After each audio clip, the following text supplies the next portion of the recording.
चलिए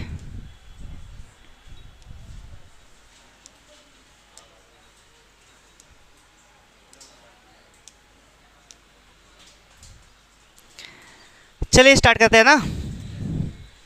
तो किताब हमारे पास है, 2 क्वेश्चन टाइप नहीं हो पाए थे तो उसको हम लोग देख लेते हैं, ठीक है। 2 क्वेश्चन नहीं टाइप हो पाए थे, चूँकि क्या कि टाइप भी मुझे ही करना है, पढ़ाना भी मुझे है, तो टाइप नहीं हो पाए थे बाय मिस्टेक। तो चिंता नहीं करना है, ठीक है।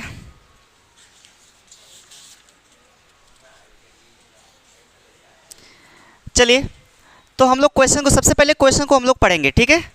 सबसे पहले क्वेश्चन को पढ़ना है। आप लोग की किताब में क्वेश्चन दिख रहा होगा, तो आप लोग अपनी किताब में भी देखें, ठीक। तो हम पढ़ते हैं। बोला रोहन की माँ उससे 26 वर्ष बड़ी है। ये बच्चे, रोहन की माँ 26 वर्ष उससे बड़ी है, अर्थात यदि रोहन की आयु हम मान लें x, तो उसकी माँ की आयु कितनी हो जाएगी? 26 प्लस x, या x प्लस 26 हो जाएगा। 26 प्लस x का हो या x प्लस 26 को, बात तो एक ही है ना, ठीक है।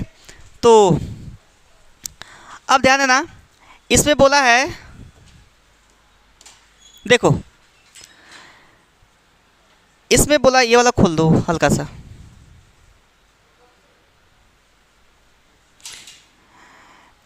इसमें बोला रोहन की माँ उससे 26 वर्ष बड़ी है, तो मान लेते हैं, माना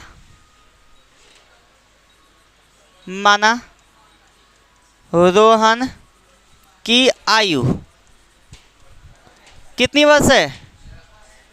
x वर्ष है। जो 26 वर्ष बड़ी थी उसकी माँ, तो हम पहले मान ले रोहन को x वर्ष है ना, तो उसकी माँ कितनी हो जाएगी? x plus 26। अगर आप उसकी माँ को मानना चाहते हो कि माना रोहन की माँ की आयु x वर्ष है, तो उसके बेटे की आयु कितनी हो जाएगी? x माइनस 26 हो जाएगा, मतलब घट जाएगा। समझ में आ रहा है? वो घट जाएगा। तो हम लोग मानते हैं पहले रोहन को, ठीक है। रोहन की आयु मान लेते हैं कितना? x वर्ष। तो उसकी माँ की आयु कितनी हो जाएगी बच्चे? माँ की आयु कितना है? x plus 26।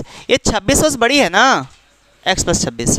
फिर उसके बाद पढ़ते हैं हम लोग, उनकी आयु का गुणनफल अब से 3 वर्ष पश्चात 360 हो जाएगी, है ना। देखो, उनकी आयु का गुणनफल यानी मल्टीपल, उनकी जो आयु थी उनकी आयु का गुणनफल कब? 3 वर्ष पश्चात। अच्छा, जो पहले का सीन है, इसमें पहले कहेगा तो घटेगा, यानी एगो, उसमें एगो बोलेगा तो घटेगा, एगो बोलेगा तो घटेगा, या पहले बोलेगा तो घटेगा, या पूर्व बोल दे तब भी घटेगा। अगर पश्चात बोले या बाद बोले तब भी क्या होगा? जुड़ेगा। यहाँ पर क्या होगा? जुड़ेगा, ठीक है। तो हम लोग करते हैं, देखना, देखो बाबू, लिखोगे अब से 3 वर्ष पश्चात, अब से 3 वर्ष पश्चात रोहन की आयु, रोहन की आयु कितना हो जाएगा बाबू? x प्लस 3 हो जाएगा। कितना हो जाएगा? x plus 3। अब अच्छे बताओ, जो रोहन की आयु 3 वर्ष पश्चात है, क्या उसकी माँ की भी आयु 3 वर्ष पश्चात होगी कि नहीं होगी? अरे बताओ, होगी कि नहीं? होगी ना। तो 3 वर्ष पश्चात उसकी माँ की आयु,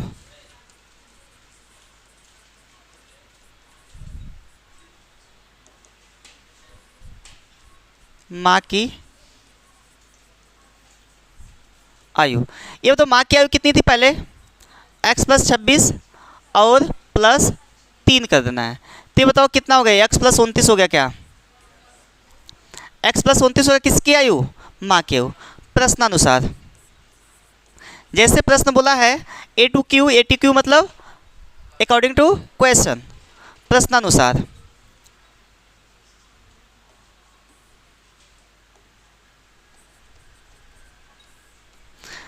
बोला है गुणनफल, गुणनफल कितना दिया है बाबू?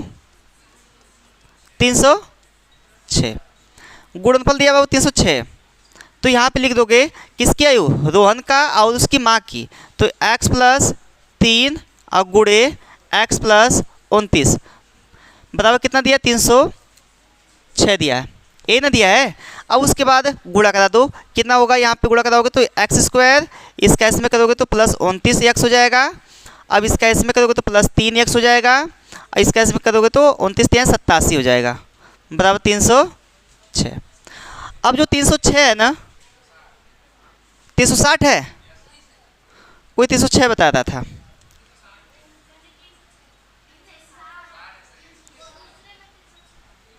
ये 360 है।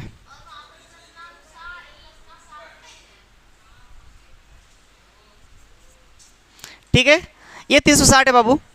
अब ध्यान देना, इसको पक्षांतर कर लो, कितना हो गया 29x और प्लस 3x, कितना हो गया 32x। 29x प्लस 3x कितना हो गया 32x, तो यहाँ पे प्लस 32x कर लोगे, प्लस 87 माइनस 360 बराबर 0। ठीक है, बात समझ में आ रही कि नहीं। अब उसके बाद हम लोग लिखेंगे क्या, एक्स स्क्वायर प्लस 32x। अब घटा दोगे इसको तो कितना आएगा 3 आएगा, और यहाँ से 15 में से 8 गया 7 बचेगा, और 2 माइनस 273 बचेगा बराबर 0। अगर आपकी इच्छा हो वैसे तो इसको आपको द्विघात समीकरण में निरूपित करना था, केवल और केवल इसको द्विघात समीकरण में निरूपित करना था। लेकिन अगर आपकी इच्छा है, अगर इसको निकालने की, उसकी आयु क्या होगी, उसकी माँ की आयु क्या होगी, तो आप इसका फैक्टर करो, 273 का फैक्टर करो, लाना है कितना आपको 32 लाना है। 273 का फैक्टर करके जोड़ा और घटा करके क्या लाना है 32 लाना है। ठीक है, जोड़ घटा के क्या लाना है 32 लाना है। तो लिखोगे यहाँ पर 273 फैक्टर करो बाबू आप, तो 3 9 27, 3 1 3। ठीक है, फिर 3 से काटोगे, 3 से नहीं कटेगा, 3 से नहीं कटेगा, अब किससे कटेगा 7 से। देखो 13 7 91, ये 7 3 21, और यहाँ पे नहीं बन पा रहा है ना, फिर इसका तोड़ो इसको। देखो 7 3 21, 21 में से 13 जाएगा, नहीं बन पा रहा है, या 21 में 13 जोड़ेंगे तब भी नहीं बन पा रहा है, 34 हो जा रहा है ना। आपको चाहिए कितना 32 चाहिए, तो आपको यहाँ चेंज करना पड़ेगा, 13 3 39, 39 में से क्या जाएगा 7 जाएगा, 39 में क्या जाएगा 7, 39 में 7 जाएगा, तो आपका आंसर प्राप्त हो जाएगा। ठीक है, तो यहाँ पे देखो x square plus 39x minus कितना है 7x माइनस 273 बराबर 0।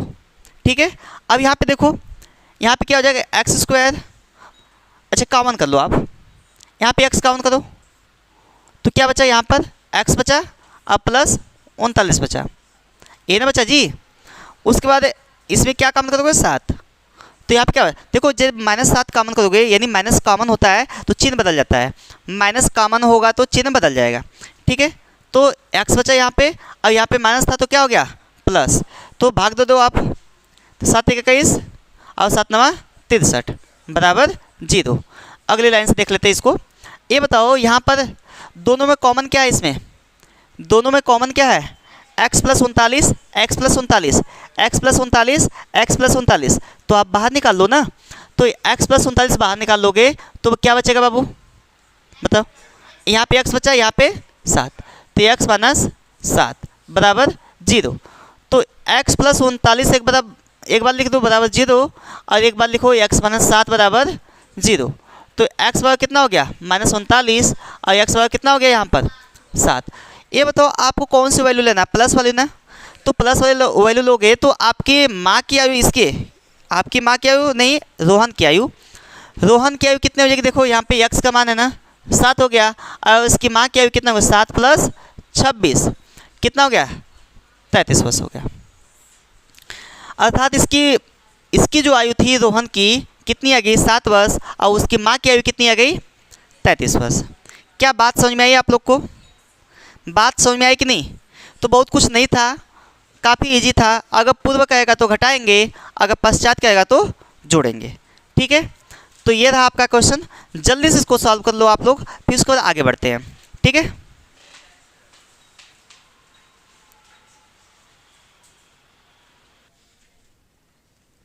चलिए नेक्स्ट क्वेश्चन पे चलते हैं हम लोग, अगले क्वेश्चन पे। चौथा क्वेश्चन है आपकी किताब का, हम पढ़ते हैं देखिएगा। एक रेलगाड़ी 480 किलोमीटर की दूरी समान चाल से तय करती है। यदि इसकी चाल 8 किलोमीटर प्रति घंटा कम होती तो वह उसी दूरी को तय करने में 3 घंटे अधिक लेती। हमें रेलगाड़ी की चाल ज्ञात करनी है। ठीक है, तो पहले आप मान लो, माना, लिखोगे माना रेलगाड़ी की चाल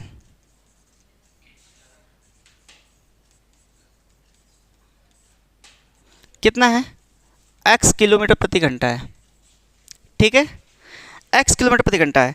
अच्छा, जो डिस्टेंस है इसके बीच की दूरी ये कितना है, 480 किलोमीटर है। ये जो दूरी है ये 480 किलोमीटर है। बात को समझना। ठीक है, अब ध्यान दो, देखो फिर उसके बाद बोला है एक रेलगाड़ी 480 किलोमीटर की दूरी समान चाल से तय करती है। उसकी सामान्य चाल कितनी है, x किलोमीटर प्रति घंटा है। ठीक है, तो इसमें समय कितना लेगा, समय, अगर यह x किलोमीटर प्रति घंटा से जाती है, अगर यह x किलोमीटर प्रति घंटा से जाती है तो उसमें कितना समय लगेगा। तो समय बराबर क्या होता है बताओ, दूरी बटे चाल, और चाल बराबर क्या होता है, दूरी बटा समय। जो इसका सामान्य समय था, समय बताओ दूरी बटे चाल, इसके हिसाब से कितना आया, दूरी कितना है 480 दिया है और चाल कितना है x है। इतना समय इसको लगा, इसको समय इतना लगा। ठीक है, अब उसके बाद ये क्या बोल रहा है देखते हैं। फिर बोल रहा है कि इसकी चाल में कितना 8 किलोमीटर प्रति घंटा वृद्धि की गई, कमी की गई है कि वृद्धि, कम की गई है इसकी चाल। अच्छे बताओ, यदि आपकी चाल को कम किया जाएगा, यदि आपकी चाल को कम किया जाएगा तो जायज़ सी बात है आपको ज़्यादा समय लगेगा। यदि आपकी स्पीड को कम कर लिया जाए तो जिस स्थान पे आपको पहुंचना है उस स्थान पे आप लेट पहुंचेंगे ना, उस स्थान पे लेट पहुंचेंगे नहीं पहुंचेंगे, पहुंचेंगे ना। तो कितना लेट पहुंचे, तो जो पहले पहुंचते थे जिस समय और जो इस समय पहुंच रहे हैं, तो दोनों को अंतर देखेंगे तो आपको अंतर मिल जाएगा कितना घंटे आप लेट पहुंचे हैं। ठीक है, तो देखिएगा यहाँ पर, अब यहाँ पे दिया है चाल में कमी कितना है, पहले x किलोमीटर प्रति घंटा था, अब 8 किलोमीटर प्रति घंटा कमी हो गई है। तो अब कितना हो गया, x kilometre, x minus 8 kilometre प्रति घंटा। अब इस पे दूरी यही है, दूरी आपकी क्या है, यही दूरी आपकी 480 किलोमीटर प्रति घंटा ही है, सॉरी 480 किलोमीटर है, प्रति घंटा नहीं है, इसमें 480 किलोमीटर दूरी है। इसी दूरी को यदि चाल आपकी कम कर दी जा रही है तो कितना समय लगेगा, तो मुझे बताइएगा। तो समय बता पुनः हम लिख सकते हैं क्या, दूरी बटा चाल। समय 2 है, यह समय 1 लिख लेंगे, यह समय 2 है। ये बताओ दूरी कितना है आपकी 480 और चाल कितनी है x माइनस 8। अब जो अब की चाल है कितनी, x माइनस 8 किलोमीटर प्रति घंटा, इतना आपका समय 2 आया। ठीक है, अब हम लोग चलेंगे अकॉर्डिंग टू क्वेश्चन, प्रश्नानुसार।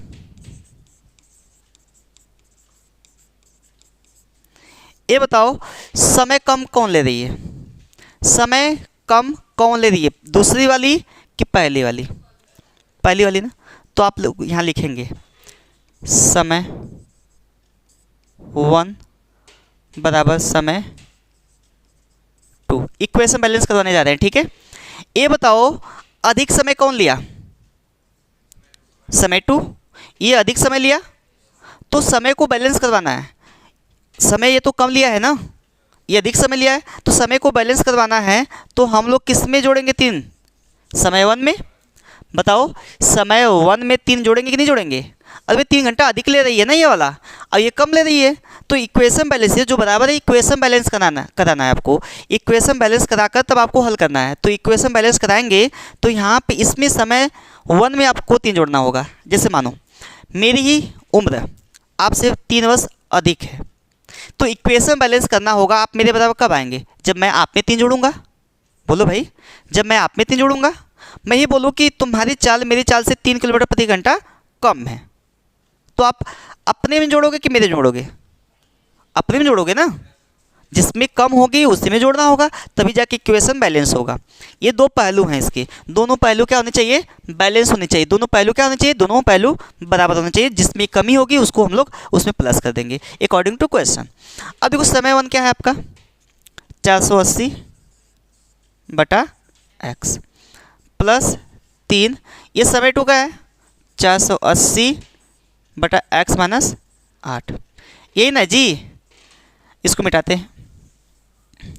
अब मुझे बताइएगा आप लोग, इसको पक्षांतर कर लेते हैं, इसको इधर पक्षांतर करते हैं तो कितना हो जाएगा 3 बराबर 480 बटा इधर क्या है आपका एक्स माइनस 8 है क्या, ये उधर गया ये वाला पूरा मान, ये पूरा मान इसको उधर भेजेंगे तो माइनस 480 बटा एक्स। कोई दिक्कत। अब इन दोनों का एलसीएम लिया गया 3 एक्स माइनस 8, ऊपर से 480 कॉमन कर लिया गया है, ऊपर से 480 कॉमन कर लिया गया, ऊपर से 480 कॉमन कर लोगे ना, दोनों में 480 दिख रहा है तो कॉमन कर लो। तो यहाँ पे क्या बचा, एक बचा है तो इसका इसमें गुणा होगा, इसका इसमें गुणा होगा, तो यहाँ पे x हो गया, इसका गुणा करके माइनस इसका इसमें कराएंगे तो दो पद है ना यहाँ पे x माइनस 8 कोष्टक में कर लेंगे, यहाँ पे कोष्टक में कर लेंगे। क्यों कोष्टक में करेंगे, क्योंकि यहाँ पे माइनस है और दो पद है, दोनों पद में क्या करेगा माइनस गुणा करेगा, टू टर्म्स है ना, इसमें यह माइनस गुणा करेगा। ठीक है, तो यहाँ पर 3 बराबर कितना हो गया 480 एक्स माइनस गुणा करा दो तो minus x minus minus plus 8, पूरे का बटा गुणा करा दो यहाँ पे एक्स स्क्वायर, यहाँ पे माइनस 8x। समझ में आई कि नहीं बात। अब उसके बाद यहाँ 3 बराबर कितना हो जाएगा 480, कुछ कट रहा है क्या बताओ, ये वाला कट गया x से x, बचा कितना 8 बटा एक्स स्क्वायर माइनस 8x। ये बताओ इसके नीचे एक है, इसको काट सकते हैं क्या, ऊपर ऊपर कट सकता है, ऊपर ऊपर कट सकता है। कब कटेगा, जब यह ऊपर का मान गुणे में हो, जब ऊपर का मान किस में हो गुणे में हो तो ऊपर ऊपर आप क्या कर सकते हैं काट सकते हैं। ठीक है, तो यहाँ 16 160 हो गया। अब ये क्रॉस मल्टीप्लाई कराएगा इसमें तो कितना हो जाएगा एक्स स्क्वायर माइनस 8x, यहाँ पे कितना हो गया गुणा करा दो तो 16 अट्ठे 128 होता है, पहाड़ा नहीं याद है आप लोग को, 16 अट्ठे 128 होता है। ठीक है, इसको पक्षांतर कर लो इधर तो कितना हो गया x square minus 8x minus 1280 बराबर कितना हो गया 0। ठीक है, बराबर कितना हो गया 0। अब इसकी सामान्य चाल निकालनी हो तो आप इसका फैक्टर करिएगा, जो आपको माइनस वाला जो प्लस वाला मान आएगा, जो प्लस वाला मान आएगा वही आपका क्या हो जाएगा आंसर हो जाएगा। क्या इतनी सी बात आप लोग को समझ में आई। इसमें कुछ नहीं करना था, इसमें दूरी का सूत्र लगाना था, समय का, समय बराबर दूरी बटा चाल था। तो जो सामान्य उसकी जो सामान्य चाल से चल रहा था तो उसमें सामान्य समय भी लगेगा, तो उसमें समय निकाला गया समय 1 यहाँ पर दूरी बटे चाल से। ठीक है, फिर उसके बाद अपने चाल में ये कमी किया कितना का 8 किलोमीटर प्रति घंटा का, तो ये x माइनस 8 लिख दिया गया, ये समय 2 है। ठीक है, अब उसके बाद यहाँ दूरी बटे चाल हो गया है, तो दूरी कितना था 480, जो उसकी समय थी कमी हुई थी तो x माइनस 8 हो गया, सॉरी चाल x माइनस 8 किलोमीटर प्रति घंटा था। अब यहाँ पर क्या था कि जो समय 1 और समय 2 को हम लोग को बैलेंस करना था, समय 1 और समय 2 को बैलेंस करना था। तो बैलेंस कैसे किया जाएगा, अब जिसमें देखा जाए कमी है उसमें हम लोग को जोड़ा जाएगा या घटाया जाएगा, मतलब कि जिसमें कमी होगी या वृद्धि होगी उसमें से घटाया जाएगा या जोड़ा जाएगा। अब बैलेंस करते हैं, कौन ज़्यादा समय ले रहा था, जिसमें कमी हुई थी चाल में, यानी ये ज़्यादा समय लिया है। भाई जाहिर सी बात है, यदि आपकी चाल कम होगी तो समय ज़्यादा लगेगा, आपकी चाल कम होगी तो समय ज़्यादा लगेगा, तो ये ज़्यादा समय लिया होगा, चाल कम हुई है तो ये ज़्यादा था। तो क्या था, ये ज़्यादा था 3 किलोमीटर प्रति घंटा और ये 3 किलोमीटर प्रति घंटा कम था, तो या तो इसमें से 3 घटाते हम या तो 3 इसमें जोड़ते। तो मैंने समय 1 में 3 जोड़ दिया और समय 1 आपका जो था 480 मैंने मान रख दिया प्लस 3 और समय 2 का मान मैंने रख दिया और इसको पक्षांतर किया, पक्षांतर करने के बाद इसको हल कर लिया। ठीक है, और यहाँ पे 480 मैंने कॉमन भी कर लिया है, तो इसका इसमें गुणा हुआ है, इसका इसमें हुआ है, तो यहाँ पे x बचा है और इसमें गुणा होगा तो यह माइनस पहले से था तो x माइनस 8 हो गया है। अब माइनस गुणा करेगा तो x माइनस x प्लस 8 हो गया, माइनस माइनस कट गया। अब 480 गुणे 8, अब 3 से मैंने काट दिया 160 हो गया। अब इसका इसमें गुणा किया गया, इसका इसमें किया गया, तो ये एक्स स्क्वायर माइनस 8x बराबर 1280 को इधर पक्षांतर कर लिया गया। ठीक है, तो ये हो गया आपका इक्वेशन। तो आपको इक्वेशन ही इसमें बोला था, इसमें बस इक्वेशन बोला था सॉल्व करने के लिए, लेकिन यदि आपको निकालना है मान तो बड़ी इजी तरीके से मान भी निकाल लेंगे आप। ठीक है, तो चलिए मान निकालते हैं इसमें। देखिए मान निकालना है तो आपको जो इक्वेशन यहाँ पर x square minus 8x minus 1280, तो 1280 का हम लोग फैक्टर करें, तो 1280 का फैक्टर करिए तो कितना आएगा आपका। देखिए कितने से 160 से हम लोग काट दें तो 16 16 छक्का 16 अट्ठे इतना होगा क्या, 16 अट्ठे 128, ये 8 बच गया। इसको फिर से तोड़िए आप, 1280 है, 4 से काटते हैं हम, 4 3 12 4 9 8 16, फिर 4 चौका 16, 10 से काट दे क्या 10, तो यहाँ पे क्या हो गया 32। आप लोग 10 से भी काट सकते हैं, आप लोग 2 से भी काट सकते हैं, बना लीजिएगा फैक्टर, लेकिन यहाँ पे हमारा जल्दी से हो गया। 10 चौका 40, 40 में से 32 जाएगा 8, आपको चाहिए जोड़ घटाकर 8। आया कि नहीं 8 आया कि नहीं, मैंने 4 से काटा फिर 10 से काट दिया, या पहले आप 10 से काट दो फिर 4 से काट दो, 10 चौका 40, 32 बचा, घटा दोगे तो 8 आ जाएगा। ठीक है, तो यहाँ पर बराबर 0 करना है। अब इसका देखो आपके यहाँ क्या होगा, 32x minus 40x minus 40x, देखो माइनस, ये माइनस है ना, माइनस करना पड़ेगा और यहाँ प्लस 32x करना पड़ेगा, कोई दिक्कत। तो यहाँ लिखिए x square minus 40x plus 32x minus 1280 बराबर 0। इसमें से x काउंट कर लो तो x माइनस 40 बचा, प्लस यहाँ से 32 पूरा कॉमन होगा तो x माइनस भी 40 बचेगा बराबर 0। ठीक है, तो x माइनस 40 एक क्वेश्चन में, दूसरे क्वेश्चन में क्या होगा x प्लस 32 होगा बराबर। अब यहाँ क्या हो जाएगा बताओ, x माइनस 40 बराबर 0 और यहाँ x प्लस 32 बराबर 0।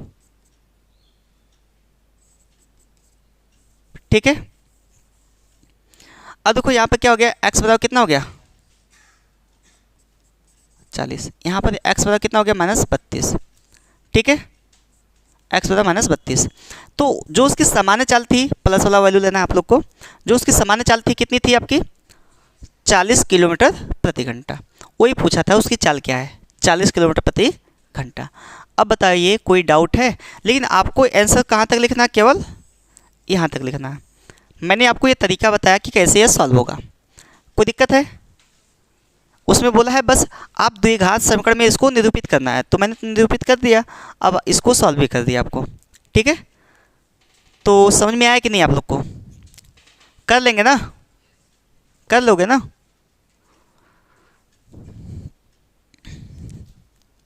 जल्दी से इसको नोट करिए आप लोग।